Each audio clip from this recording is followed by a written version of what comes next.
شريك له وأشهد أن محمدا صلى الله عليه وسلم عبده ورسوله يا أيها الذين آمنوا اتقوا الله حق تقاته ولا تموتن إلا وأنتم مسلمون يا أيها الناس اتقوا ربكم الذي خلقكم من نفس واحدة وخلق منها زوجها وبث منهما رجالا كثيرا ونساء واتقوا الله الذي تساءلون به والأرحام إن الله كان عليكم رقيبا يا أيها الذين آمنوا اتقوا الله وقولوا قولا سديدا يصلح لكم أعمالكم ويغفر لكم ذنوبكم ومن يطع الله ورسوله فقد فاز فوزا عظيما ألا إن أصدق الكلام كلام الله وخير الهدي هدي محمد عليه الصلاة والسلام وشر الأمور محدثاتها وكل محدثة بدعة وكل بدعة ضلالة وكل ضلالة في النار حياكم الله.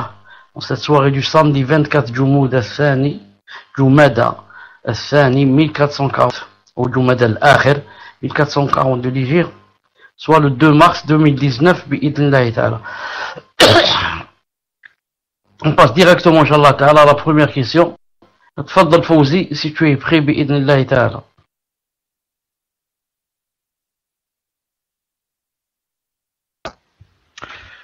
Wa alaykoum salam wa rahmatullahi wa barakatuh. Est-ce qu'il y a du son? Est-ce que vous m'entendez, cher? Alhamdulillah, plaisir de vous revoir, cher. J'espère que ça va mieux. Par contre, il y a la sœur qui avait... Cher, j'ai une demande pour vous de plusieurs sœurs. Alors, je ne sais pas si elle voulait faire sa demande maintenant ou bien je commence par la première question, Inch'Allah. Donc, elle dit plusieurs sœurs à plusieurs reprises m'ont demandé de vous demander si c'était possible de mettre des cours un jour de semaine, comme avant la reprise avec le lundi par exemple, car beaucoup ont du mal à gérer avec les enfants, leur famille, les repas, etc. Tafadal ya Cheikh.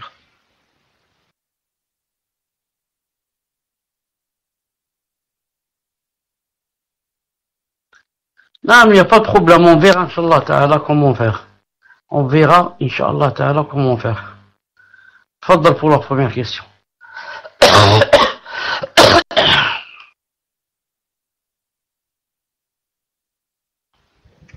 Taïb. Donc, on commence par une première question. La première question d'une sœur, question fiqh. J'ai un fils qui est délinquant, il a fait de la prison, il est ressorti, mais continue de faire des bêtises. Suis-je dans mon droit de le virer de chez moi, sachant qu'il ne m'écoute pas? Tafadal ya Cheikh.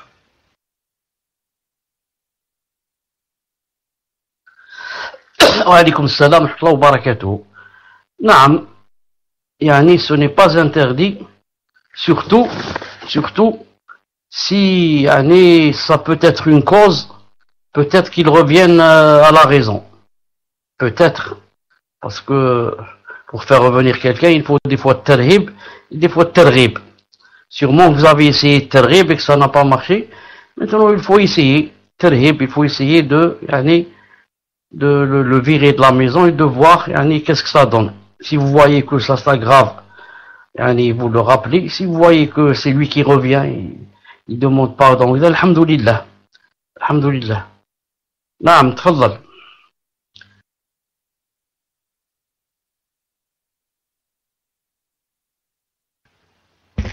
Naam. Nous passons à la deuxième question. Question d'une sœur. Question fiqh. Assalamu alaikum, je suis une sœur de France célibataire avec 4 enfants de 15 à 21 ans. J'envisage de faire la hijra, mais sans mes enfants, car ils ne veulent pas venir à part celui de 15 ans.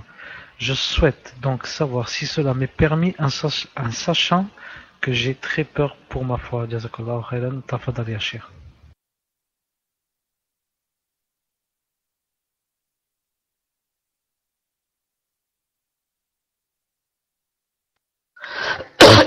La dernière phrase, en sachant que j'ai très peur pour ma foi, je ne sais pas, naam, à quoi elle est attachée. Est-ce que cette phrase est attachée en sachant que j'ai très peur pour ma foi, c'est-à-dire si je ne pars pas à la Umrah, à la Hijra, ou bien en sachant que j'ai très peur pour ma foi si je pars sans des enfants. Donc c'est la dernière phrase, elle n'est pas très claire. Que veut dire par ça?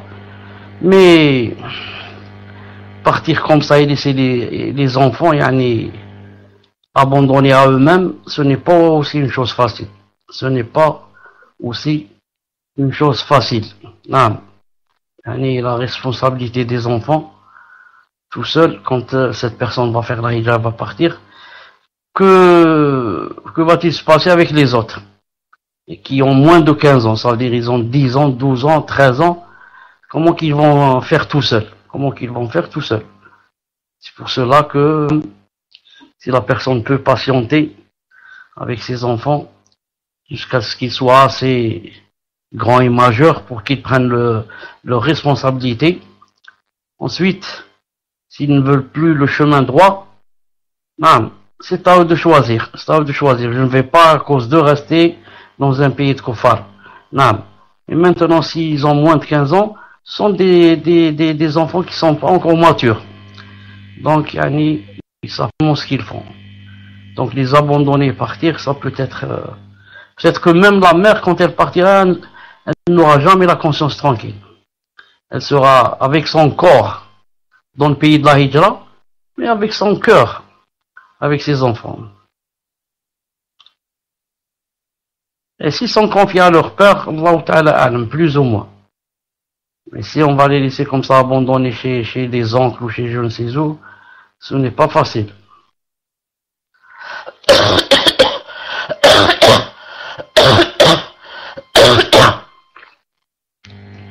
Donc la personne doit yani, faire salat istikhara, et beaucoup parler aux enfants pour bien leur faire comprendre que yani, c'est une question d'avenir, c'est une question de Jannah et de Nar, et yani, pour qu'ils soient vraiment yani, dans la perspective et qu'ils comprennent bien ce qui va se passer. Parce que quand quelqu'un fait la hijra, après il ne va pas revenir, il va dire les enfants ont fait ci, ont fait cela, donc ils sont malades, ils sont ceci. Non. Donc, yani, les deux parties doivent vraiment se parler, se concerter et faire ça istikhara, inshallah ta'ala, et prendre une décision finale, bi'idnillahi ta'ala. Naam. Fadal.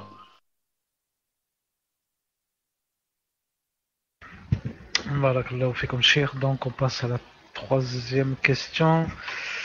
J'ai une question concernant la prière dans le cadre de mon travail. J'occupe un emploi dans une administration française et comme vous le savez, il n'y a pas de possibilité de pouvoir prier dans cet espace.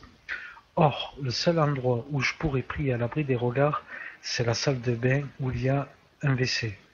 À ma connaissance, il est formellement interdit de prier dans ces espaces dans la mesure où ils sont considérés comme impurs. Cependant, c'est le seul endroit où je pourrais potentiellement prier. Ma question est la suivante. Puis-je prier dans cet endroit ou dois-je délaisser cette possibilité et rattraper mes prières en sortant de mon travail? Barakallahu fikum pour toutes les réponses que vous pourrez m'apporter car vos récompenses. Tafadal ya Cheikh. La personne demande si elle peut prier ou alors rattraper les prières en sortant du travail.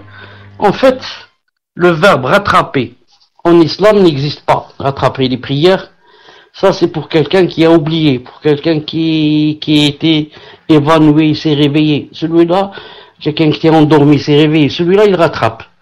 Mais voilà. Mais peut-être la personne voulait dire regrouper. Si c'est regrouper, c'est d'accord. Il y a la possibilité. Mais rattraper, non. Rattraper, ça veut dire, je n'ai pas d'excuses, je ne prie pas. Ensuite, je vais le soir à la maison et je commence à prier Dhuhr, Asr, Maghrib et Isha. Non. Mais si la personne ne peut pas prier à l'heure et qu'elle peut regrouper entre deux salats seulement, pas 3 ou 4. Par exemple, Dhuhr et Asr. Elle peut pas au travail, quand elle est au travail, elle peut pas prier Dhuhr ou Asr. Et qu'elle sait qu'elle va sortir, arriver à la maison avant Maghrib. Donc le Asr n'est pas encore sorti et elle a groupé le Dhuhr avec Asr.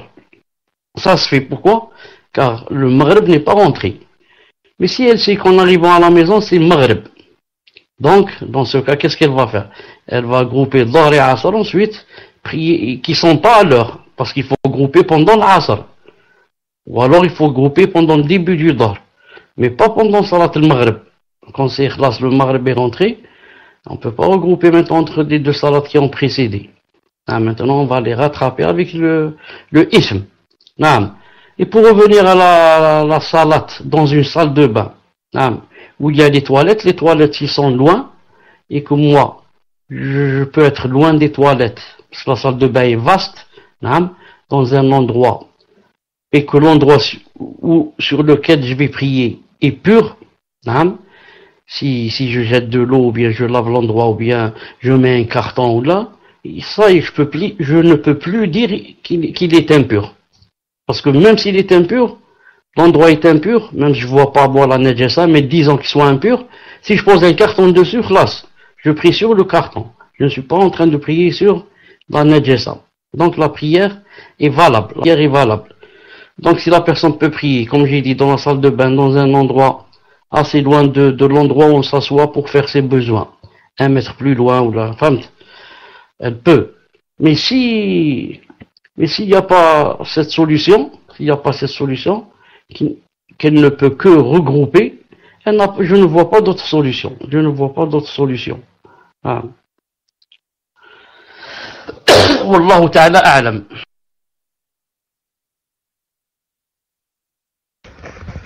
Barakallahu fikum, Cheikh. Donc, on passe à la 4e question.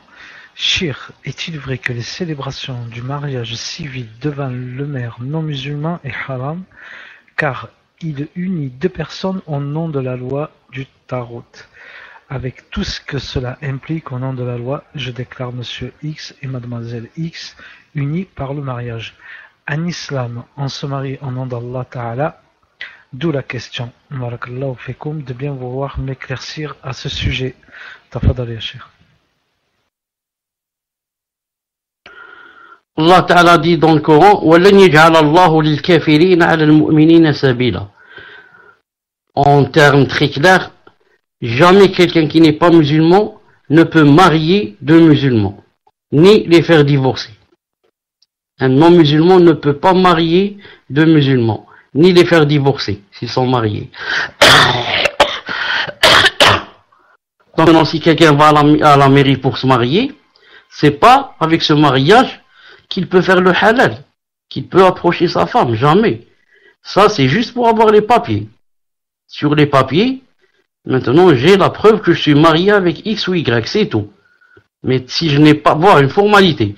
Mais si je n'ai pas fait la fatiha, ce qu'on appelle la fatiha à la maison avec l'imam ou le tuteur, etc., ça veut dire que je ne me suis pas marié. Non, tfadal.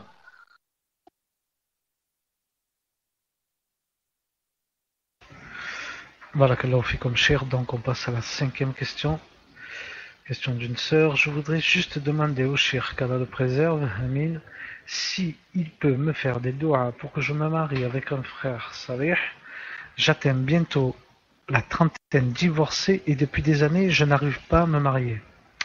J'ai un djinn, hachek, un ayn et probablement un sih. Je fais plus de 300 km pour trouver un raki tous les mois, mais ça n'avance pas. Qu'Allah me pardonne, je me dis que je ne suis pas mariable car je suis bizarre. Barakallahu fikoum, ne m'oubliez pas dans vos doigts.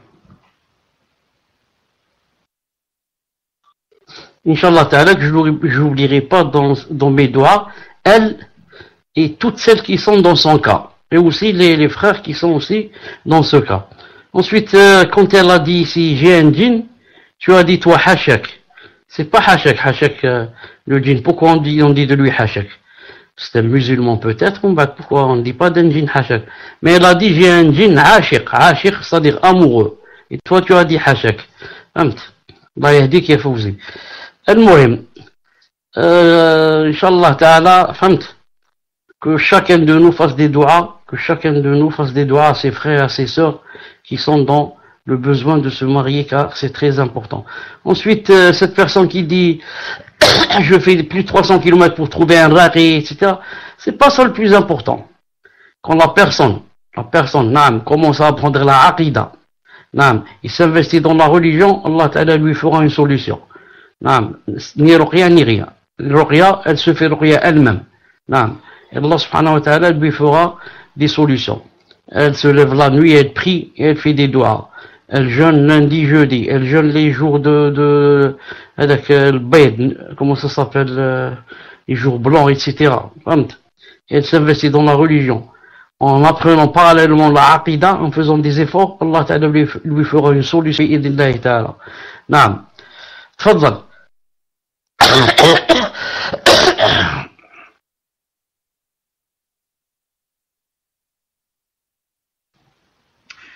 Barakallahu fikum, cher. Donc on passe à la 6e question, question d'une sœur. Assalamu alaikum wa rahmatullahi wa barakatuh. Cheikh Hafidakallah, une sœur demande: mon fils est décédé il y a à peu près 7 mois, âgé de 29 ans. Qu'Allah le couvre de sa miséricorde. Amen. Il est décédé en mangeant, il s'est étouffé, alhamdulillah, ala kulli hal.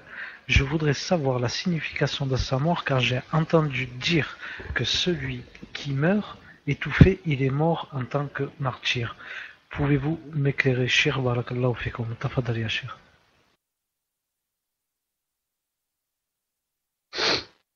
Puisse Allah subhanahu wa ta'ala yarham cette personne et tous les musulmans qui sont morts, tous les croyants qui sont morts sur la droiture. Amin ya Rabbil Alamin. Moi personnellement, je n'ai jamais entendu que l'étouffement, ça a donné la shahada. L'étouffement, que ça a donné la shahada, je n'ai pas entendu cela.